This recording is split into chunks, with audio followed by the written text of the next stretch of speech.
bem-vindos. Bem-vindos ao Automation Talks da Fujitsu. Eu sou o Filipe Guerreiro e trouxe comigo o André Figueiredo. Nós representamos a Fujitsu na área de automação e digitalização de processos e hoje vimos falar RPA. RPA é Robot Process Automation. Já agora, veem que não há mais aqui ninguém connosco, não estamos a falar de nenhum robô físico, sim um robô de software que ajuda a automatizar processos de negócio. E, se calhar, começamos pelo início, ou seja, qual é a dor, qual é o problema, o que é que o RPA, o que é que os robôs nos podem ajudar a nível de desafios que temos no dia-a-dia. Ou seja, temos, e acho que todos podemos identificar com isto, temos tarefas repetitivas, de baixo valor acrescentado, cada vez mais burocracia, não é só o Estado que tem burocracia, vocês sabem, cada vez mais nas nossas empresas, no nosso dia-a-dia, temos muita burocracia, temos muitos departamentos que não falam entre si, muitas aplicações que não falam entre si, em que interagimos com uma, depois com outra, para a mesma informação. Temos pressões e agora nesta situação em que vivemos, por isso é que estamos aqui virtualmente a falar convosco, temos pressões de eficiência, temos que fazer cada vez mais com menos recursos, aí temos, e impacta-nos a todos, a desmotivação, e isso também impacta a retenção desses mesmos colaboradores. André, se calhar íamos falar um bocadinho, desmistificar um bocadinho o que é que são tarefas. Podem ser candidatas a robotizar e o que é que podem ser tarefas para as pessoas. Ok, vamos lá, Filipe. Portanto, o que nós apresentamos aqui neste slide é uma percepção que temos do mercado. Portanto, ainda existe muita percepção de que as tarefas para um robô são as tais tarefas extremamente repetitivas, com imensa intervenção manual, que têm de operar em cima de trabalho estruturado, e depois existe aqui uma barreira muito bem definida de que tudo o que é cognitivo tem de ser executado e delegado para com o humano. Falo de, por exemplo, informação não estruturada, a inclusão de emoção na componente de análise, por exemplo, e até mesmo estabelecer uma conversa. Ora, isso é uma barreira que existe e que nós vamos tentar desmistificar mais à frente da nossa conversa, Filipe. Muito bem, obrigado, André. Então, se calhar, vamos fazer aqui uma simulação. Temos pessoas de muitas empresas, dos vários setores de atividade que trabalham aqui em Portugal. Eu, por exemplo, tendo uma empresa de retalho, será que o RPA é para mim? Filipe, tocas num ponto muito importante, que é o facto de tu trabalhares numa empresa de retalho não significa que não possas usufruir aqui de alguns casos comuns, e deixa-me partilhar alguns. Por exemplo, todas as empresas, independentemente do setor, independentemente da sua dimensão, sejam pequenas, médias ou grandes empresas, têm, por exemplo, um departamento de recursos humanos. E a verdade é que num departamento de recursos humanos é muito comum, por exemplo, num processo de onboarding, haver replicação de informação por vários sistemas. Essa tarefa de baixo valor acrescentado não é necessário fazer por um humano. Por exemplo, o departamento financeiro, que também tem muito esta replicação de informação, mas a verdade é que muitas vezes os departamentos financeiros têm de extrair informação de portais externos, do portal do Estado e outros tantos, e também submeter informação. Essas tarefas certamente também poderão ser executadas por um robô. Muito bem, eu concordo contigo, André, é verdade. Eu tenho um departamento de recursos humanos, tenho um departamento financeiro. É verdade que aquelas tarefas que tu me falaste são um desafio. No entanto, eu tenho tarefas muito específicas do meu negócio. Ou seja, como deves calcular, há aqui muitas coisas que não são do meu negócio, não é? Sem dúvida. Eu partilhei contigo casos comuns, mas vamos lá então estabelecer aqui uma jornada de automação. Portanto, numa jornada de automação é muito importante começar com uma componente que é a componente de identificação e qualificação de oportunidades. E isto passa por recolher informação. De que forma? Podemos, por exemplo, utilizar a forma tradicional, que é estabelecer uma conversa com os intervenientes no processo, ou, por exemplo, recorrer a portais ou ferramentas onde os colaboradores da empresa tenham autonomia para inserir estas oportunidades de automação, recorrer a metodologias de cocriação, como a metodologia HXD da Fujitsu, e, por fim, também podemos recorrer à tecnologia, nomeadamente, por exemplo, o Process Mining, que nos ajuda a analisar um conjunto de informação e, desta forma, aportar mais valor ao nosso processo de qualificação. Por fim, afunilar, digamos, esta informação numa matriz de prioridade, na qual vamos medir o impacto, também com a recolha de KPIs, de métricas que nos ajudem então a perceber se o impacto é baixo, médio ou alto, e vamos esperar que seja alto. E depois, na definição da arquitetura e solução, vamos perceber então também qual é que é a complexidade. Resumindo, aquilo que nós preferimos são os processos que fiquem o mais acima possível, portanto, impacto alto, e o mais à esquerda possível, complexidade baixa. Muito bem, muito bem.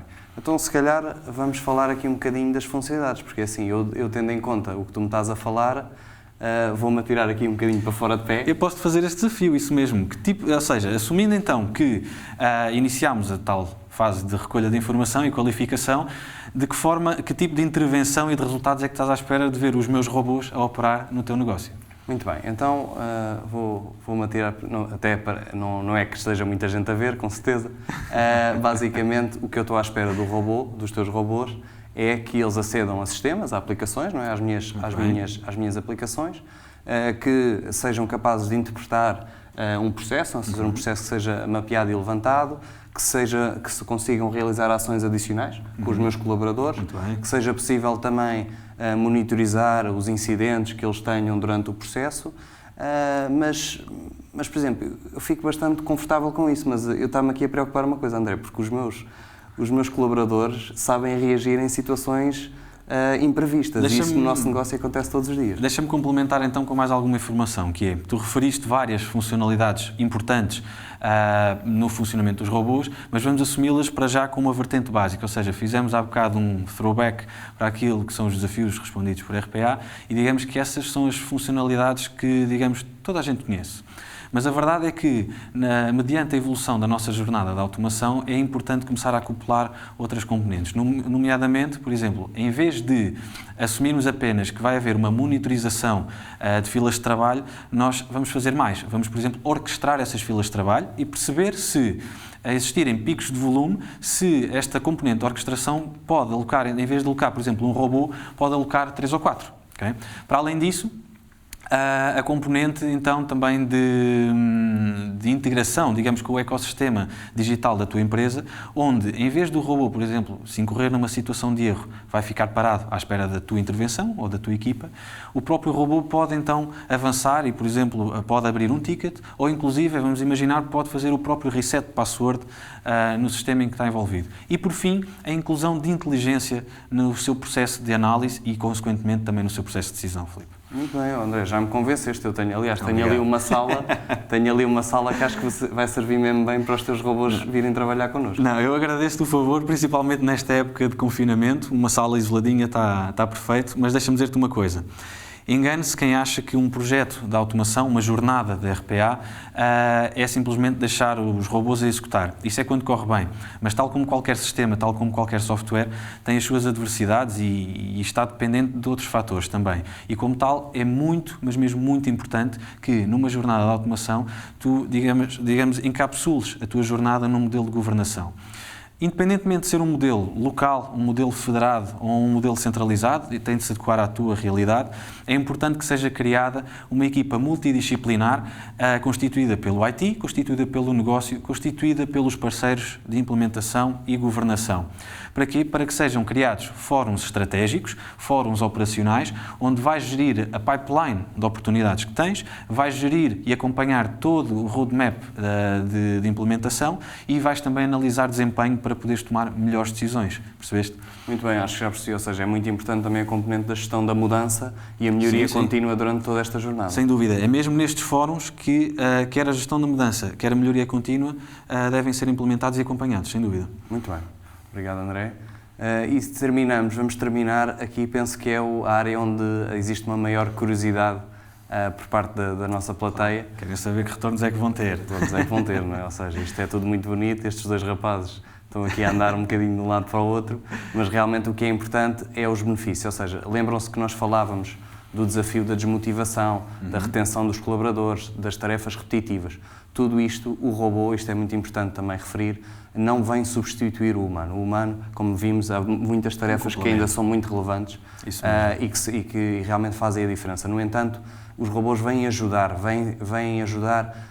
os colaboradores a acrescentar mais valor à organização, a poderem ter mais tempo, libertar mais tempo para poderem realmente fazer tarefas que acrescentam valor à organização, mas também acrescentam valor à própria pessoa, ou seja, a pessoa também motiva-se e isso também tem um impacto direto na organização. Claro que sim, mas deixa-me complementar, tocaste em pontos muito importantes, deixa-me só complementar com uma coisa, Filipe. Para além desses benefícios, existem outros bastante relevantes também que devem ser tidos em consideração, nomeadamente, por exemplo, a componente de monitorização. É mais do que monitorizar, é devolver dados vantajosos para melhorar o processo de decisão. Por exemplo, o desempenho também do próprio processo. Ora, se o processo vai ser executado mais rápido e com melhor qualidade, incrementa o seu desempenho. E, por fim, a componente de evolução.